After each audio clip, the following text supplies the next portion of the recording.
Each small remark, every small setback, if it all gets under your skin, you're surrendering your strength. The reality is the most unshakable people don't encounter less difficulties. They've simply perfected their responses. Envision moving through your journey undisturbed.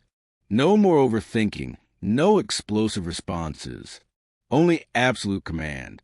Now I'll reveal to you ways to discipline your consciousness to behave unaffected by everything. Mastering the nothing bothers me mindset is essential.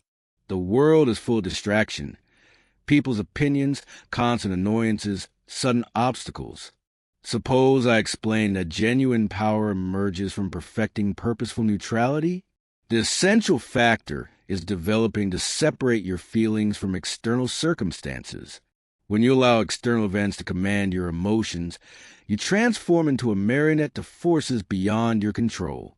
However, when you condition your thinking to stay unshaken, you emerge as a commander of your future. When you adopt this attitude, you exercise dominance without uttering anything. Reflect on the most impactful leaders throughout time. They weren't the ones who reacted impulsively to every slight. Their force didn't reside in their skill to dispute, but rather in their capacity to remain unaffected. Imagine a scenario when someone offends you openly. The common impulse of people consists of rage. However, what results if you merely grin and leave? You extract the provocateur's influence. The same applies to failures and setbacks. People who comprehend the power of indifference see failure as nothing more than data, a valuable lesson. They do not internalize failure. They observe, modify, and advance. How can you forge such degree of mastery? Cultivate the routine of hesitating prior to acting. Question internally, does this scenario really influence my long-term goals? Another crucial element is visualization. See yourself as someone who navigates existence unmoved. As you strengthen this representation in your mind, it transforms into your truth. Effective distance isn't concerning blocking emotions. It's about controlling them. Envision this. You're in a heated argument. Do you let their words control your emotions, or will you grin unmoved? When you adopt this approach, stress decreases, clarity increases. What you emphasize, you draw. When you take control of your thoughts and emotions, you become the architect of your own fate. Disciplining yourself toward effective distance doesn't signify you turn indifferent. It means you no longer allow environmental influences to command your internal state. Your feelings assist you, not the other way around. Purposeful neutrality is exceptional power. We're conditioned to believe we must care about everything.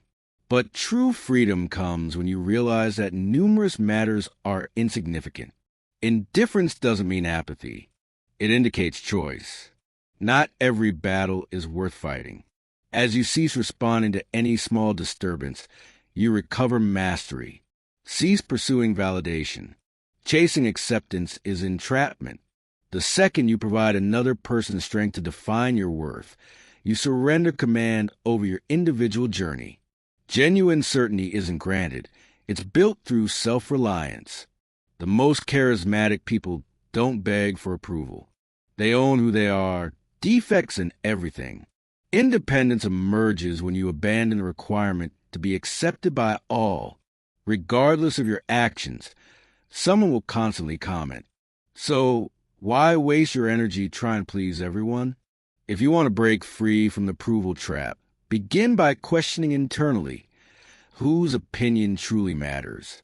Another crucial step consists of learning self-validation. When you start recognizing your inherent significance, environmental acceptance transforms trivial. The instant you cease pursuing approval is the moment you start living freely. Criticism is inevitable, yet how you manage it defines your strength. Condemnation only maintains as much force as you grant it. When you react emotionally, you allow it to dominate you. The most resilient persons don't permit condemnation to unsettle them. They assess it with a clear mind. Take what's useful and reject the remainder. Filter criticism through logic, not sentiment. Two kinds of condemnation occur: beneficial and harmful. Constructive criticism is valuable. Destructive criticism, however, is intended to tear you apart. Not each judgment warrants your concentration. When you answer condemnation with serene detachment, you manifest all that your certainty is unwavering. The strongest people don't worry about condemnation. They utilize it intelligently or they disregard entirely. Stress reveals individuals. Some shatter, however, the resilient remain unshaken, because they prepare their minds before the hurricane emerges. The secret is distancing from the necessity for mastery. Not each will advance according to plan. Yet you don't respond sentimentally. You respond with strategy. Most people crack under pressure since they fight actuality. Your thinking is your war zone. The thoughts you allow will decide your victory or defeat. To condition an unwavering consciousness, you need to forge thought patterns, thankfulness to resist cynicism, rigor to supersede idleness. Daily, you need to condition yourself to remain imperturbable, to hesitate before responding. Many individuals are prisoners of their feelings, but the ones who control their minds dominate all. Cognitive force is forged in the small, everyday moments. One of the most powerful mental habits you may cultivate is distance. Distance doesn't indicate apathy. It signifies mastery. Another crucial element lies in strictness. Thinking constantly pursues comfort, but discipline rewires the mind. Begin modestly. Pledge to practices that strengthen your psychological power. Authentic force functions silently. It doesn't pursue recognition. It just executes and lets the results speak. The loudest people in the room are commonly the most vulnerable. If you desire to be honored, stop announcing your plans. Accomplishment isn't forged through statements. It is built through action. The more you talk, the more you invite examination. When you work in silence, no individual detects your advance. The strongest individuals don't waste energy proving themselves. They permit their accomplishment to express. Quietness isn't inactive, it is strategy. When you do speak, your statements possess significance. In a world where everyone is desperate to be noticed, be the person who doesn't pursue acknowledgement. As others pursue recognition, you pursue excellence. This is the difference between people who speak of achieving magnificent goals and those who actually do them. The moment you stop feeding external validation, you'll perceive something. Persons will commence observing. They'll question your method. And that's when you'll comprehend you've truly mastered the game, not because you told the world, but because you showed it without vocalizing.